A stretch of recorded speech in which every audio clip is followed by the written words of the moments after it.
Welcome to Balanced Life with Debbie Carlin Boyle. Conversations connecting to a healthier you. The show that gives you all the latest and greatest health and wellness information to inspire you to live a life of balance and joy. Debbie Carlin Boyle is a health and nutrition coach, personal trainer, and fitness instructor who helps her clients live in balance with everything that feeds us, in addition to the food on our plate. Please welcome your host, Debbie Carlin Boyle. Hello. Good afternoon, everybody. We're running a little bit behind if you're joining us live. Thanks for hanging in there. Thanks for joining me. We're live. I'm at ubngo.com live right now, and I'm also on my Facebook page, Balanced Life by Debbie, streaming live. Thank you for finding us. This is Balanced Life with me, your host, Debbie Carlin Boyle. This is conversations that connect to a healthier you.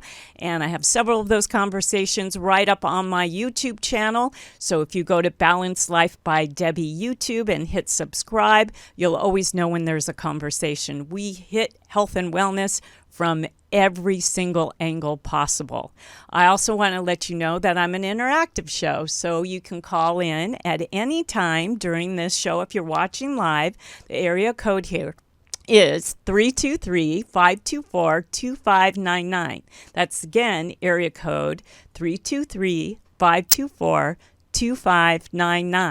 Now, if you're not watching live or you are watching live and you don't want to call in, but you want to talk to us, you want to make a comment, ask a question, we have a topic today that is sensitive and necessary. So I hope that you do have a question or a comment about the subject that we're talking about, because I think it's very important, what's going on in our country right now. So go ahead to Facebook or to my Instagram, make a comment, ask a question, or my YouTube channel, and we will get back to you no matter when you're viewing this show. I always get a hold of a guest post-show if you're asking a question of them and I don't know the answer. So we keep the conversation going. That's the idea of this health and wellness podcast. And I also want to welcome you to me and what I do. I am a personal trainer, a fitness instructor, wellness and nutrition coach, and I help people with any issue that they have, whether it be food, exercise, sleep, a combination of all those things and all the other outliners that come into play to live a balanced life. I help make sense of it. I help coach you to put you through actionable steps that actually reap rewards for longevity with quality. That's my mission. So if you go to my website, which is balancedlifebydebbie.com, that's DEBI, and you'll see right now I'm doing a free detox for summer, and you can pick that up right away and get a little lead in, a little jump start to summer. And it's not like a detox where you're going to drink juices.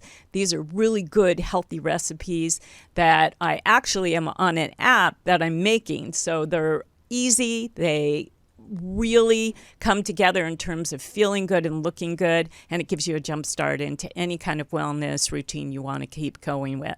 So do that when you can.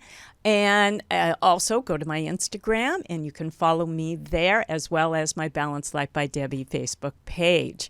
All right, we're going to get on with the show. Thank you so much for joining me today. So, research shows that suicides are among the leading causes of death for the American population and have increased within the past few decades.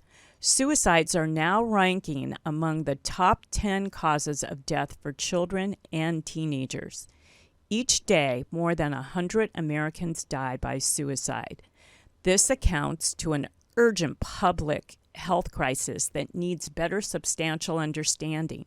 What is going on? What can be done? Today, we will explore this increase in depression and stress that can lead to suicide with my guest, Ana Lennyr. Ana is a premier life strategist who specializes in helping teenagers and adults to build strong and supportive family relationships. By addressing the root cause, which holds people back, Ana removes any and all excuses and replaces them with reasons and opportunities. In these times when we are dealing with COVID, depression, and suicide rates are at an all-time high for teenagers and adults, Ana inspires her community to get positive, happy, healthy with the strategies that she has created. What makes Ana unique is that she combines a teacher, psychologist, and parent experience with her anti-depression expertise. Ana changes teens and adults' lives in subtle ways without lecturing, confrontation, or therapy. Her philosophy is simple: master the game of life so that you will never be trapped in pain and hurt again. So let's talk all about this with my guest. Please welcome Ana Lennyr to the show. Hi. Hi, Ana. So I know I've destroyed your name. Why I was saying Alan, I have no idea where that came from, but I apologize for that. How are you today? I'm doing great. How are you, Debbie? I'm good. Thank you for joining me. I know we talked a few weeks ago. I sought you out. I was concerned about events that are going on in this country, and I thought it was time to have a discussion about what's going on and what can be done about this. And it looked like from reading about your background that you have some answers for us. So I'm really happy to have you on the show today. Where do you want to start? I want to start with you. And I want, because your background is the reason why you're doing what you're doing. And you have an interesting background. When I see about all, you sort of have a laundry list of things that you've had to deal with as a young child. And I know at 19 that you were suicidal as well. So, and depression and trauma, those were things that really you had to deal with and had to overcome, which is the ways you've overcome it, I know, are what you're helping people with now. So let's talk about your background. First of all, where are you from? I am Romanian originally. Okay. If somebody remembers where Romania is, somewhere in Eastern Europe. Okay, I know Romania. And what brought you here? Where was your education? Was it in Romania, or what brought you to the States? What brought me to the States was the desire of saving my mom. You see, I was in Romania, already finished universities. I studied psychology. I finished psychology, and at the end of my studies, I realized that I'm as depressed as when I entered the actual university. So I came to the US in the idea of looking for alternative ways to help my mom. My mom was an alcoholic, and she was also depressed. And she ended up dying at the age of 55 overnight without living one day happy in her life. I failed in that quest. Well, you gave it a shot. And how old were you at the time? I mean, you were probably very young. I was 26 years old when my mom died. Yeah. And I consider that I failed her. Very simple. At that time, this is how I consider it. At that time. But you know better now, right? You know better, so you The don't carry that burden with you. No, you cannot ask. Before the age of 26, when we're helping out young adults, we're helping out actually with their parents, because it's when the umbilical cord actually cuts. It's around the age of 26. So anybody under 26, in my opinion, is still considered as a child. And I work with a parent depression instead of with a child depression, right? Anybody after 26, we are taking them as adults in our program. So it's very interesting what happened around that age. Do you think it's because the frontal lobe isn't developed, which is your part of the brain, which is your reasoning it's the way we delineate, it's the way that we, it's almost our common sense area of our mind. That's not developed until we're 25. Do you think that has a lot to do with it? Because you're not really a grown-up until... Exactly. Okay. Exactly. But it's very interesting you mentioned that, Debbie, because practically we're making an entire circle of suffering by that age. So by the age of 25, we made an entire cycle of suffering. And this tells us that life is suffering. This does imprint on your brain. You're going to just take that cycle and copy paste it 2 more times. And here is your life bye-bye. Okay. Does that make sense? Yes, it makes sense. Imprints on your physical, imprints on your brain, imprints on your body, right? So you're taking that life of suffering, that cycle. It's the only thing you knew. You can't just tell a person is like, oh, life is okay. What are you talking about? Not what I'm living it, right? Right. Maybe okay for you, right? So this particular child or young adult that have seen only suffering does not know that something else exists. So is that true for you, going back to you? So at that point, you thought that was your life. You were going to be unhappy until you died. So with no reasoning, Debbie, because you see what is actually depression is, you have a tremendous potential, but you can't activate it, and you're angry because you cannot activate it. Right. And that's where and that frustration can cause stress and depression in itself. Exactly. So what happened with you thinking that was your destiny? How did that play out? So I copy pasted everything, including my mom's life of suffering. There were coincidences, if you will, that happened exactly like her. Like my first hernias of disc were discovered at the age of 29. My first child was at the age of 29. So I practically copy pasted her life without wanting to, because all I wanted to do is not copy paste her life, right? Until the age of 38, where I discovered I have the same medical condition my mom died from. Well, my mom died overnight from that medical condition. What was the medical condition?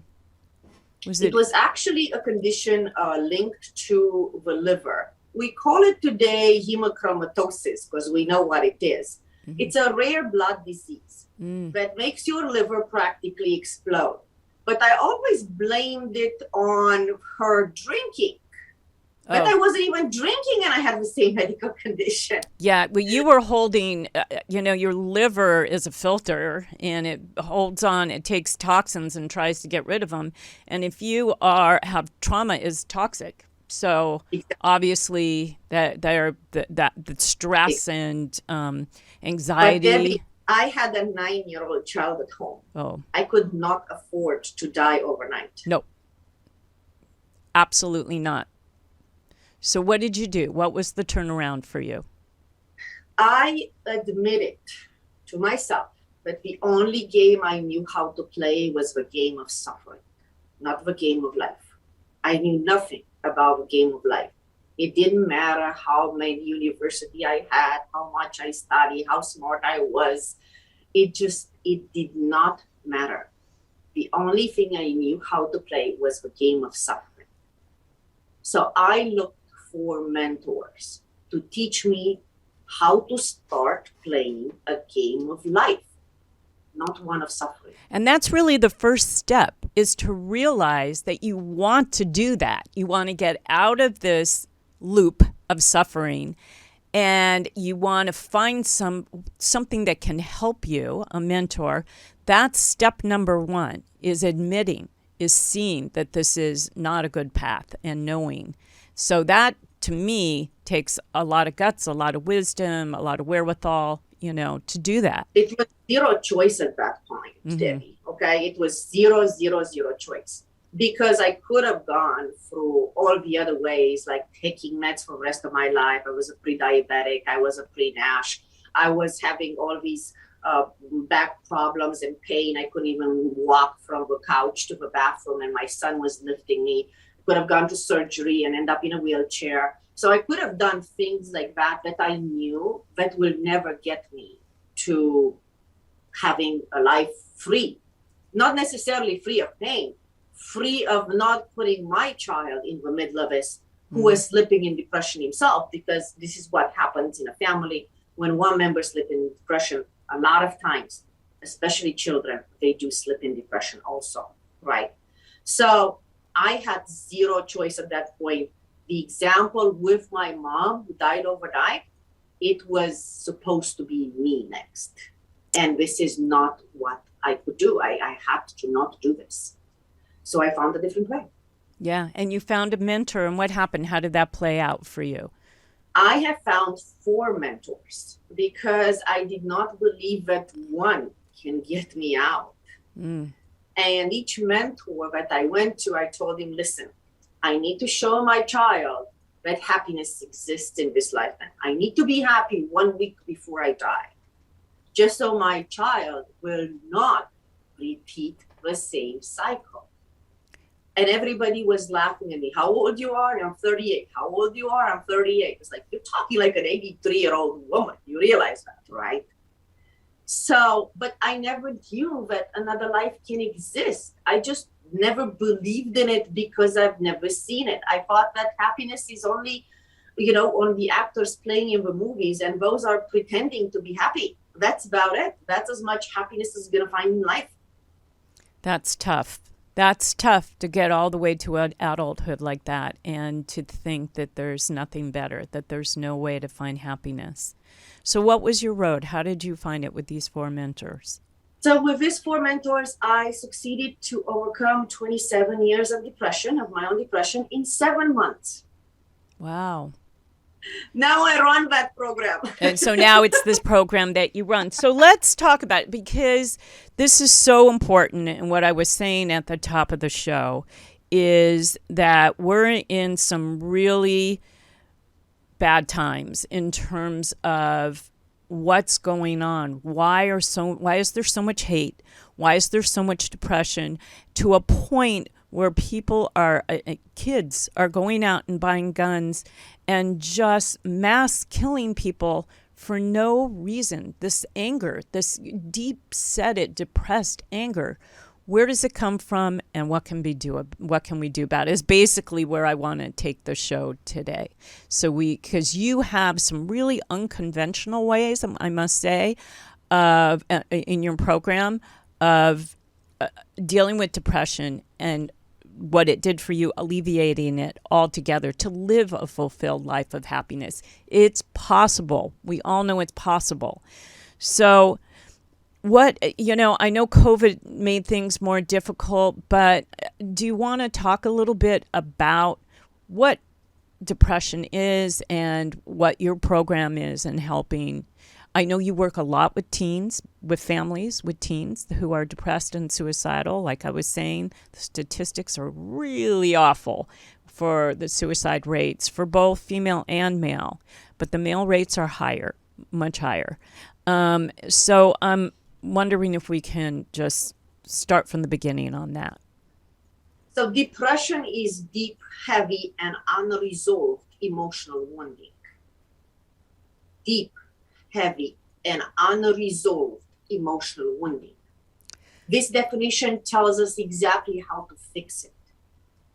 We have to retrieve it, to find it, to resolve it, and to relieve it as what it is, as to change the emotional wounding into non-emotional wounding. So you have to dig deep. You got to go back, obviously. Well, here is the good news, Debbie. There are only 5 emotional wounds. They're not 500. They're not 5,000. They're only 5.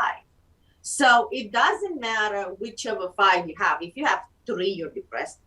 If you have 5, you're suicidal, and you already cannot listen anymore because they take over your life. So what I do is I don't care how many you have. You have 3, 4, 5. I really don't care because you easily can jump from one to another, right? So I take them from the beginning. Listen, here we gotta go fix all 5. And what are the 5? The 5 are rejection, abandonment, humiliation, betrayal, and injustice. Eek.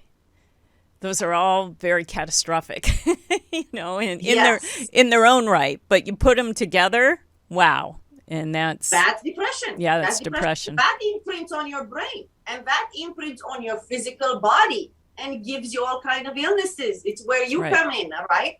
So little things like that we know that stress causes health issues. mental health issues and physical health issues.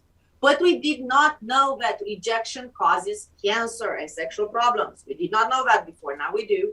Abandonment causes that anger that you mentioned and digestive problems. Humiliation causes diabetes and overweight problems. Heartbreak, betrayal causes heart attacks and high cholesterol. And perfectionism or injustice causes strokes, headaches, migraines. These are all symptoms of people who suffer from depression. They all have these symptoms. But now we know which one is which one. And it doesn't matter, as all of them have to be fixed. Everybody has the same 5 emotional wounds. They cannot have 6 or 10 or 15, right? And this is what, maybe doesn't make you unique, but you only have 5. Your story is definitely unique, but the way to fix it is the same for everyone. So this is why we succeeded last year to get 1,000 people out of depression. And everybody said that was a lot. And I said it was not enough. Wow. Oh, yeah. No, not when you know. I mean, just about everybody you know is going through some sort of emotional trauma or some type of depression and needs to come out. And unfortunately, the way we deal with it is through drugs.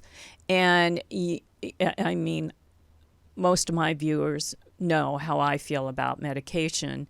To medicate, to band-aid something that you have to dig much deeper to get to. And, and you're right.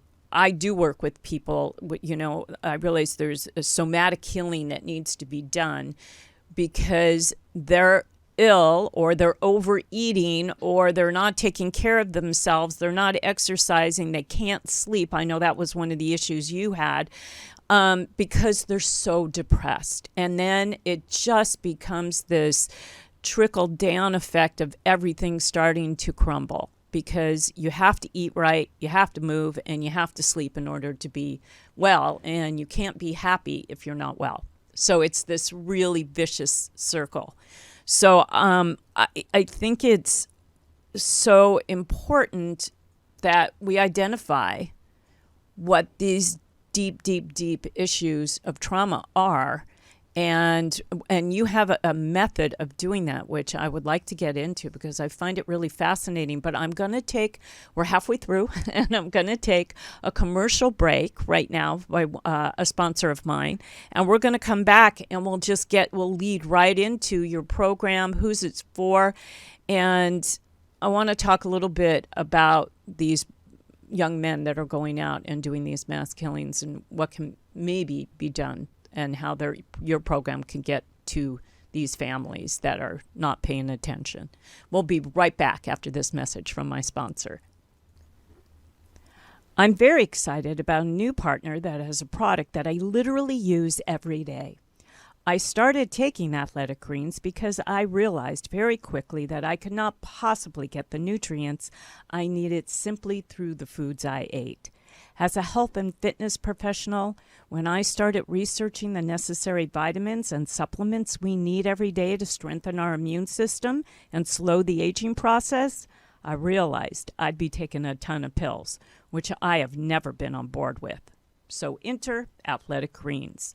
With one delicious scoop of Athletic Greens, you're absorbing 75 high-quality vitamins, minerals, whole food sourced superfoods, probiotics, and adaptogens to help you start your day right. This special blend of ingredients supports your gut health, your nervous system, your immune system, your energy, recovery, focus, and aging. I take 1 scoop every morning on an empty stomach in cold water or freshly made almond milk, and sometimes I incorporate it into a smoothie. Either way, the taste is great, kind of like a tropical flavor that I actually look forward to drinking. Athletic Greens is made from the finest ingredients. It's lifestyle friendly, whether you eat keto, paleo, vegan, dairy-free, or gluten-free. Athletic Greens contains less than 1 gram of sugar, no GMOs, no nasty chemicals or artificial anything, while still tasting good. And Athletic Greens cost you less than $3 a day. With over 7,000 five-star reviews and recommended by professional athletes, how can you go wrong? So right now, it's time to reclaim your health and arm your immune system with convenient daily nutrition. To make it easy, Athletic Greens is going to give you a free 1-year supply of immune-supporting vitamin D and 5 free travel packs with your first purchase. All you have to do is visit athleticgreens.com/emerging.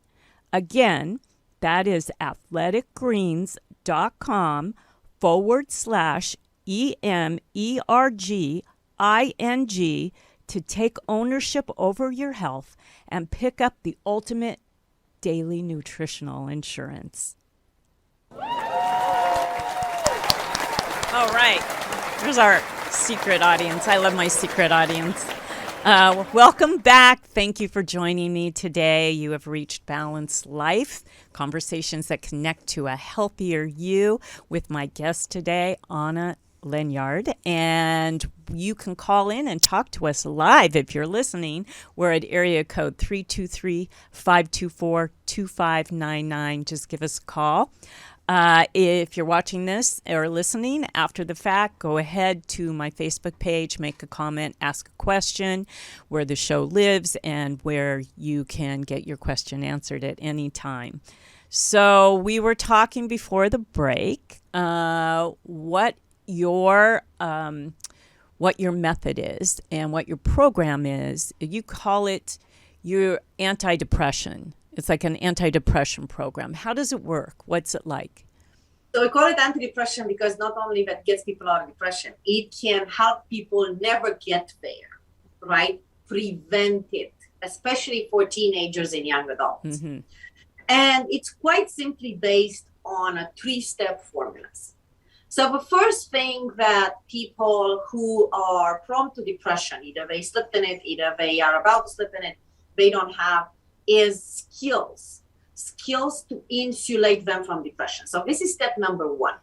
What kind of skills we're talking about? We're talking about skills like relationship skills, not to like just respect everybody and be nice. And these are just, surface stuff.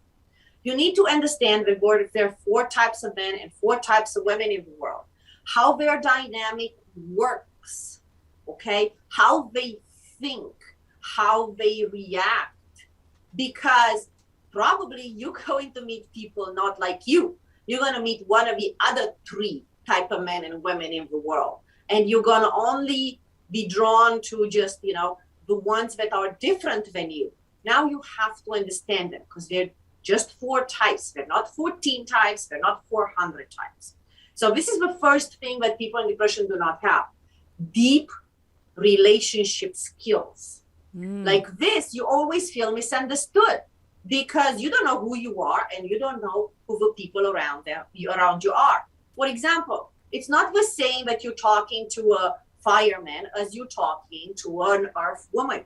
You don't talk the same because even how fast you're talking, they cannot, keep up with you, right? So you need to know these things. Also, from these skills that insulated from depression, most people do not know about the emotional skills. And we're getting back into the anger, anxiety, and worry that you mentioned. And you don't know why you have them, and you don't know not how to manage them. You don't want to manage these. You want to get rid of them. You want to release them. But to release them, you first have to understand why you have them. And also the third type of skills that people do not have in depression is they don't know that their mind puts them in traps over traps over traps over traps. And there's about 17 mind traps that keep people in suffering. One of them is, I cannot, right? It's one mind trap that says, why you cannot? If somebody did it before you, you can do it too. If nobody did it before you, you can be the first. Why you cannot? Right. Right. Another one is negative. I have to sacrifice myself for others, right? Why do you have to sacrifice yourself for others? You don't even know how to do this yourself first. You learn first yourself, right? It's like you, Debbie. It's like you guys do fitness and all that, but I don't know how to do it. How can you ask that? Right. Right. So this is the first step in our program is these kind of skills. The second step is exactly the emotional wounds we talked about, to let them go. You don't need to manage them or cope them. There are specific strategies and techniques to let them go. Well, And the first, I'm curious about the emotional skills in that for, and you know, a lot of what we're talking about, but for everybody, it's individual on what's caused this emotional upset. And so your program, is it generalized or more individualized or both? So you will be surprised that everybody suffers from the same things, right? So there is a generalized thing, and then there is an individualized part to it. So that's because that topic. You'll misunderstood. You think that you need therapy, right? We're on that fashion things. It's like, I need to talk to someone. Yeah, talking doesn't solve anything, number one, right? Your story might be different, but your emotional wounds are the same as everybody else. Once you understand this, you understand that you can get rid of them with the right guidance. Okay. Right? So a lot of times at the beginning, I don't know the story of my client. I just tell them, do you want to get out? This is it. This is how you get out. Okay. And then later on, when we go to the individualized part, I said, now do you recognize where you got yourself trapped? And some of them do. And some of them do not recognize. He said, there. We talked about this. You already know how to get out of it now by yourself because you learn how to do it. What distinguishes me from other people is that I don't want people to be my lifetime customers. Sorry, I don't have time for this. Okay. It's not forever therapy. I give you all the tools, all the strategies. I pinpoint to them and I said, now you got it. So, and it requires work, like anything. Like to gain muscle mass, it requires work. To get in the gym, to get slim or to feel good, it requires that you pay attention to what you're putting into your body and how you're taking care of yourself. I mean, you can't sit back and read and think that's all you need to do, and then have this certain mindset. Yeah, there's passive doesn't help anything. Action steps, right? That they have to take for each step of the program, correct? But I tell them all the time, do you have 2 years to stay in a divorce course and argue, or you have 3.5 hours to do a relationship course? Yeah. Which one do you have available? Yeah, I did the first. Yeah, exactly. Do you have years to stay in heartbreak and depression, or you have sometimes decades, or you have 3 months to get out of it? Yeah. Which one would you choose? But and that's asking an adult which one they would choose. Someone, let's say, over the 25, 26 age for the most part.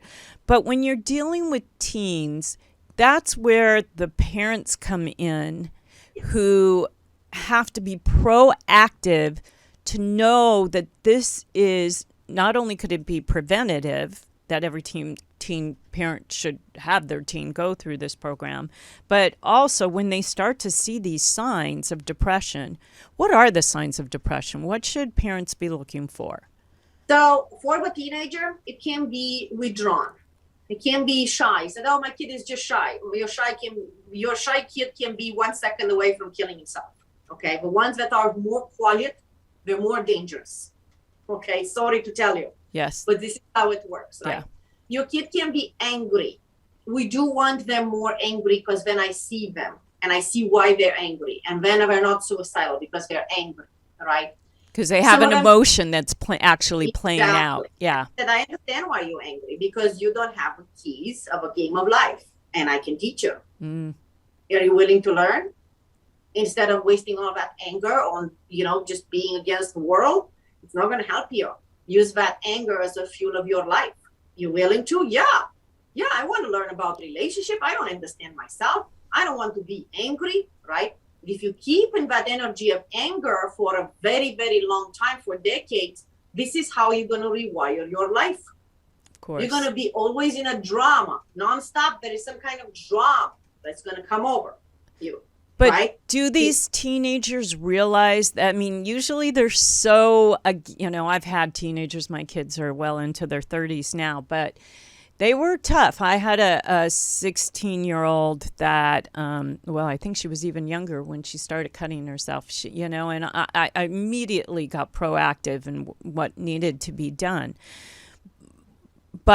And I did not know about your program, and knowing that it could be preventative, so to get rid of anything that was bothering her from, that she was holding on to. But I know from having teens, and I know you had one, they can be very rebellious to anything that their parent is trying to do for them, and say, I don't need that, Yes. I don't want to do that, I don't agree with you, life sucks, leave me alone. How do Yeah. you get over that barrier? You show them that happiness exists.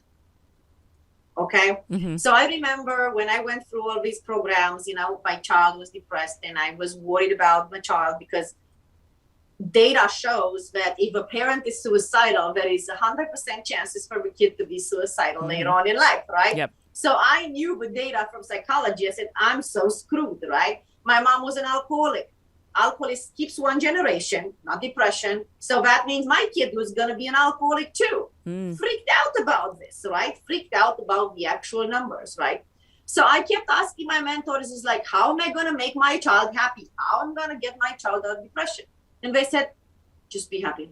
Just be happy. And I said, is everybody cuckoo? Is everybody crazy? Nobody understands English? How is this possible? Right? And then I realized when I was driving the car and I was smiling, and it was just smiling for no reason. I was just driving the car and my kid next to me kept bouncing up and down and bouncing up and down. It's like, what's going on? Mom, I'm just happy. Why? I don't know. I'm just happy. The same way the child takes the pain from the parent to try to save the parent is the same way the child will take over the happiness of a parent. That makes so much sense to me. I have a grandchild now, who's almost 2 years old, and she's so innocent and so sweet and so happy, but all I do is dance and sing and jump around with her and play Ring Around the Rosies, and, we run through the park and up and down the slide. Everything about her is so jovial, and all I want is for it to stay and for her to see nothing but good and happiness. And that, what you're saying, that makes so much sense to me. So much sense. So probably, Debbie, when this happened to you, you were in a lot of stress in your life. And those children could be called rebellious, but they were just trying to save you from that stress. Interesting. Could be. I had alcoholic parent, so there you go. Yes. Yeah. Okay, so little things like that I tell everybody, every difficult child screams for help in a different way. Screams for help. And it's not the child that has a problem. It's the entire family that has to address the problem. And they want the parent to help them. They want the parent to be their role model, not a therapist, not somebody else in the world. Absolutely. I agree with you 100%. So even if in the front they're rebellious, so deep down, they do listen in the back. But they do, and this makes sense. But so then the question becomes, and I think the bigger picture here is, how do we get the parents to hear what you just said? How do they have to lead by example. They have to be the role models. They have to.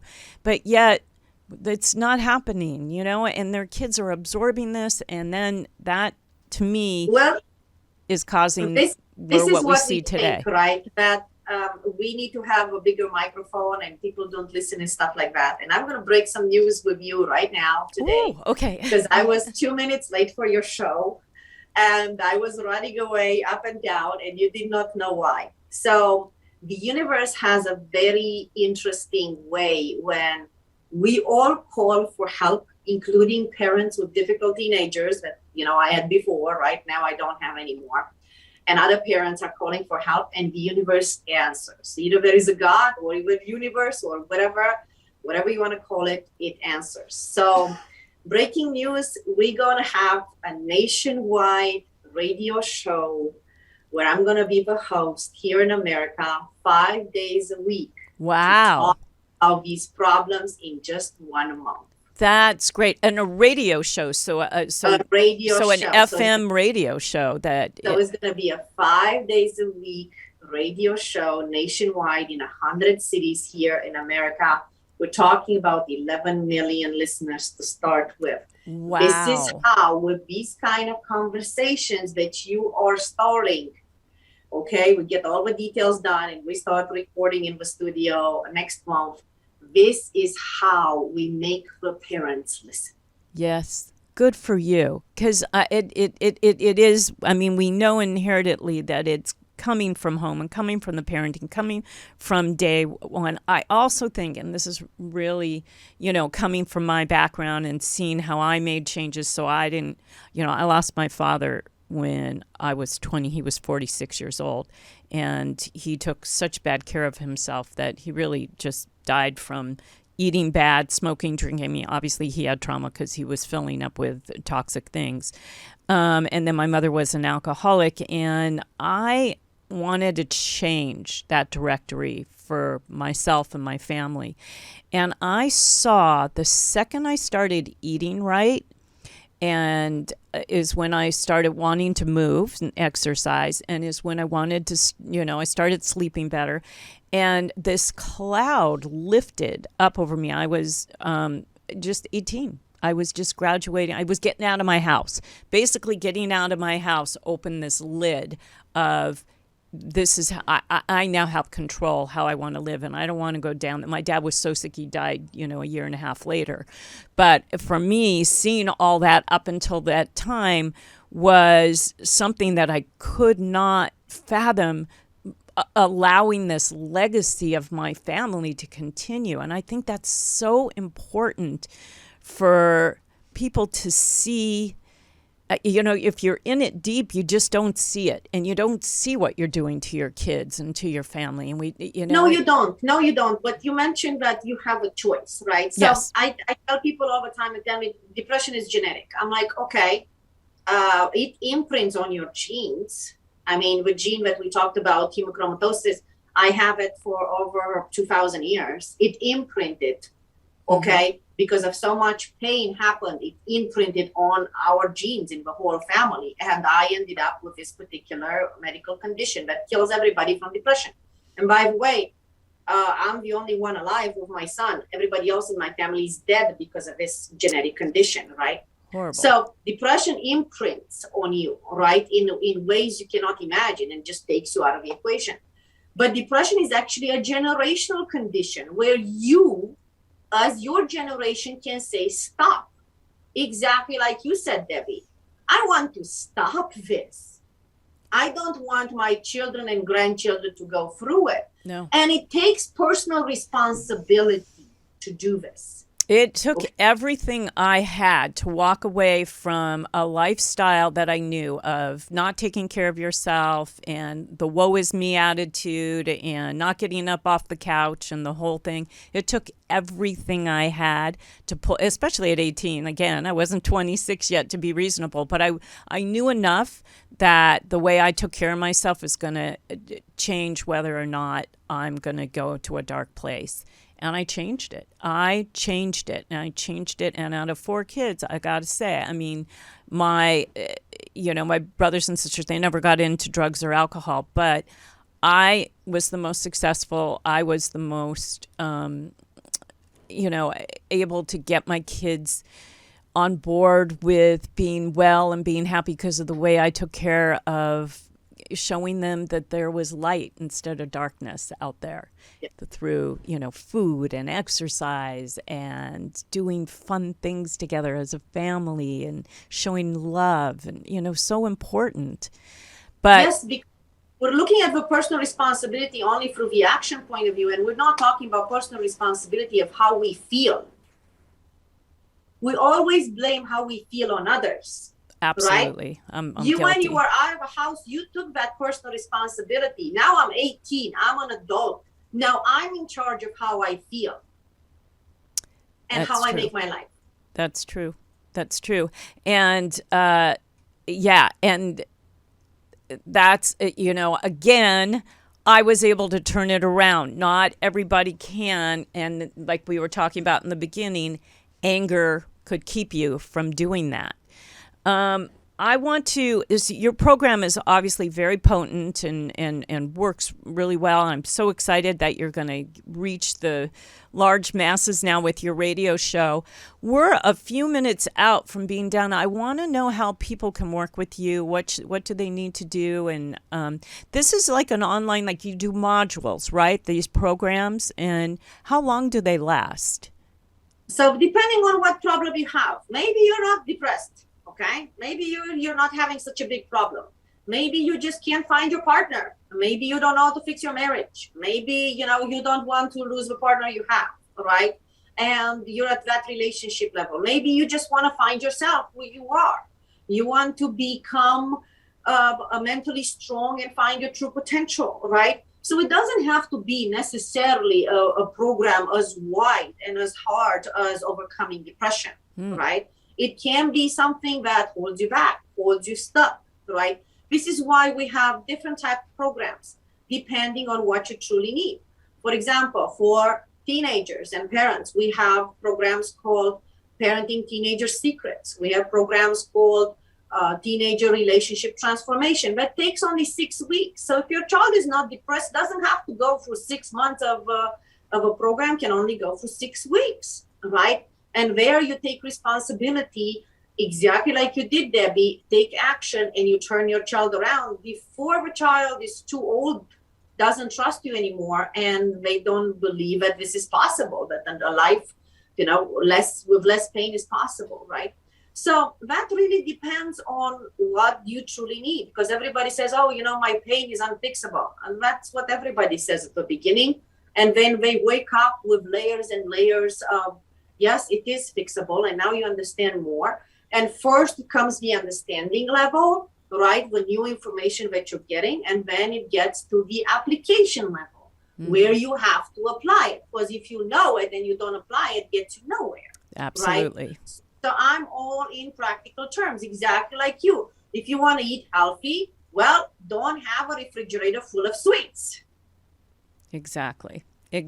And again, those changes are hard to make. So that's why I work with clients to make those sustainable changes one, actionable step at a time. So you sort of crowd out the bad with the good, okay. So we're not going to just clear your refrigerator of all the sugar all at once. We're going to take baby steps to do that. So we're creating new habits. And basically, I think what you're saying with your programs is that you can create new habits instead of going down the woe is me, oh no, kind of this is never going to work. You can create the mindset and the habit of changing that narrative. And physically. Because we talked about those 17 mind traps that keep you in suffering. All of them, you have to break them as person in suffering. I only show you how. I only show you the guidance. But those are your traps. Right. And I think that's, for people like you and I who do work with people and to try to help them get a better life, they have to be willing. And that's what I've learned. I've been doing this now for 28 years. And this was a side hustle that I took front and center. And I've seen I've gotten people off of antidepressants by changing their lifestyle.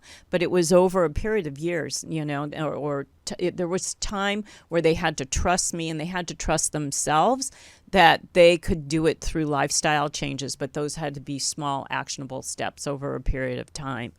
And I think that's the biggest thing, is that you have to be willing. We've got the tools for you. We're the coach. We're the rah-rah. We're going to show you if one way doesn't work, we'll kind of guide you in another way. But you have to be willing to do the work.